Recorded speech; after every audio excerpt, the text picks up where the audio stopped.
Dramatic shift on the genesis of the coronavirus pandemic. I've learned, along with my team members, colleagues here at CNN, that senior Biden officials, including National Security Advisor Jake Sullivan, now believe that the theory the virus accidentally leaked out of a lab is just as credible as the theory it was transmitted through nature. This is a jaw-dropping reversal, frankly, from a year ago when many Democrats scoffed at the lab leak theory as the former president was politicizing the virus, former President Trump. I want to bring back Dr. Willian Shaffner, a professor at Vanderbilt University Medical Center in the Division of Infectious Diseases, and Josh Rogin, a CNN political analyst and Washington Post columnist. Josh is also the author of Chaos Under Heaven, Trump, Xi, and the Battle for the 21st Century. Thank you, gentlemen, for coming on the show to discuss this. Dr. Shaffner, let's start with you. This afternoon on CNN, we heard from Dr. Anthony Fauci, the nation's point man on the pandemic. Here's what he had to say. Let's listen.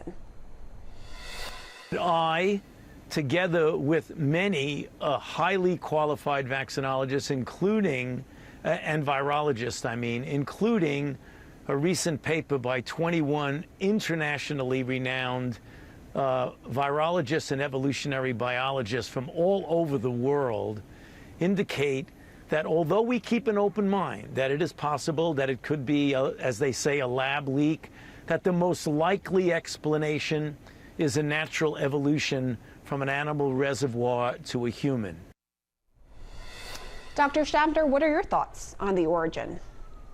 Yeah, well, we don't have definitive information, right? But if I tilt on the natural evolution side of the equation, but you know, it's really annoying that the Chinese government has kept much of this information secret, doesn't allow a complete international investigation of this. You have to wonder what it is, if anything, they're hiding, and that casts a pall of suspicion over all of this. We don't know definitively, and like Dr. Fauci, my mind is open. I'd like more information. And, you know, Josh, when you look back, how much this has been politicized, right? I mean, Democrats largely downplayed, even dismissed the lab leak theory.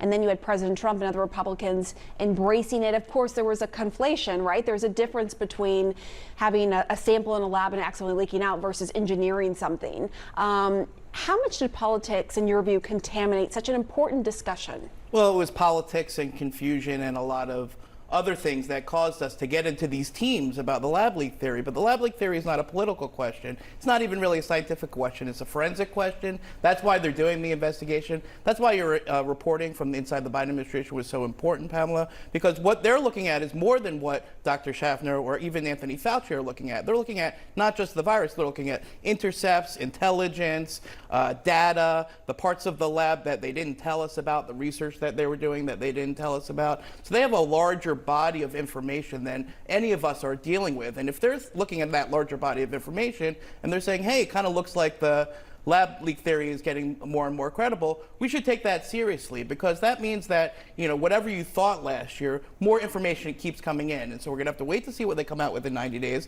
And then we're going to have to continue the investigation after that and press the Chinese for access. And I would just say to what Dr. Fauci just said is that, you know, for every 21 scientists that lean toward the natural origin, I can find you 21 scientists that lean towards the lab leak. Amongst them, Robert Redfield, the head of the CDC, a virologist who saw the intelligence, David Baltimore, won a Nobel Prize. You know, there are scientists totally disagree on this. And I respect Dr. Shaffner's opinion, but he doesn't have the information that Jake Sullivan has, right? We don't have it. So we're going to have to let the investigation play out. And, you know, to my mind, it seems like if you really do have an open mind, that you don't say, oh, well, I think it's the natural origin theory, because the truth is we don't know. And I could make you a circumstantial argument in either direction, if we're being honest, if we're really having an open mind. You just have to say we don't know. Well, let me just ask you, Dr. Shaffner, and I want you to respond to what Josh has said, but isn't it true that this could have been a sample taken from a bat and brought to the lab and accidentally leaked out, and you wouldn't be able to determine that just through science alone? Sure, that's exactly right. And that's why we have to consider the other option. I said I was leaning toward the natural origin. It's happened twice before with SARS and MERS, so we know these viruses do that.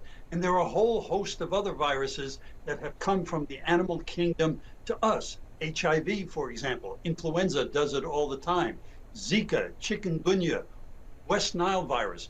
So this has happened many times before. The most common things occur most frequently. And so, yes, I'm inclined to think it was a natural event, but I do have an open mind, and we need the investigation. And if there's more information, bring it forward, please. And I think that's a key point, because what I hear from you, Dr. Shaffner, is that science alone will not be able to solve this mystery for us, right? Oh, of course not.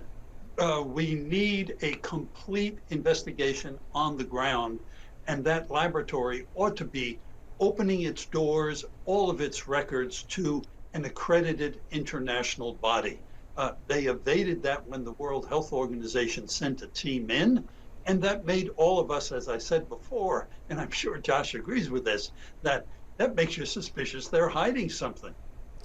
And our sources, Josh, in the Biden administration, who are part of this 90-day review, say that China has not been any more cooperative during the review. I mean, what more do you think the Biden administration needs to be doing to push China on this? It is so important. We're still experiencing this pandemic. I think it's a great question, because on the one hand, the Biden people are saying to you and to me and to other people, hey, it probably might be the lab. On the other hand, they're really not doing everything they need to do to check that out. In other words, they're not putting any pressure on the Chinese government to actually let us into the lab and let us do the real investigation. WHO spent a year trying to be nice to the Chinese government, trying to ask them politely. It didn't work. And now the Biden administration is going to say, oh, well, let's let the WHO try again. Insanity is doing the same thing over and over again and expecting a different result. So I say we should sanction the labs, all the Chinese labs, until they let us in. And if they don't let us in, then we shouldn't be collaborating with labs that have zero transparency, zero accountability during a crisis. So this is a pandemic that affects the whole world. And to Dr. Shaffner's point, it's not as if they're covering up the market, right? We've looked at 80,000 animals that came into the market. We never found one. Zero animals connected to the outbreak. They're covering up the lab, and they're not going to let us in unless we really bring our pressure to bear. And then we have to look into our own labs. We have to look into our own research. And that includes NIH, NIAID, USAID, the Defense Department, who are all doing business with these Wuhan labs. And that's what Congress is trying to do, and that's what, frankly, Dr. Fauci is resisting. So there's a reason that Dr. Fauci is leaning towards the natural origin, because if it turns out to be the lab theory, then all of our collaboration with the Wuhan labs should be called into question, and we should raise those biosafety standards rather than worrying about wet markets all over China. So it's really important. Just really quick before, because I know we have to wrap up, but I just want to follow up. You said Dr. Fauci is resisting. Are you saying That's because right. he's not turning over documentation That's right. they're asking That's for? exactly. Several congressional committees, and mostly Republicans now, and that's probably why he can avoid doing this, have been asking not only him, but NIH Dr. Francis Collins, the EcoHealth Alliance, and many others, and Anthony Blinken and USAID, to just show us all the documents of all the work, but everything that that was going on in these Wuhan labs. They haven't done it, okay? And they need to do it. And then the Biden administration needs to release the intelligence that it has. In other words, 90 days of a secret investigation is not going to crack this. This is an ongoing problem. There's no statute of limitation on 3 million deaths. People around the world who are suffering want to know how we got into this mess. So that's going to require a lot more transparency from the Chinese government, from the Biden administration, from Dr. Fauci. That's what Congress is pushing for. That's what I think is needed here. If we have any hope of getting to the bottom of this, it's an urgent national security issue. Because as we've said from the beginning, worth reiterating, we just don't know how COVID originated. All right, Josh Rogin, Dr. William Shaffner, thank you both. Interesting discussion.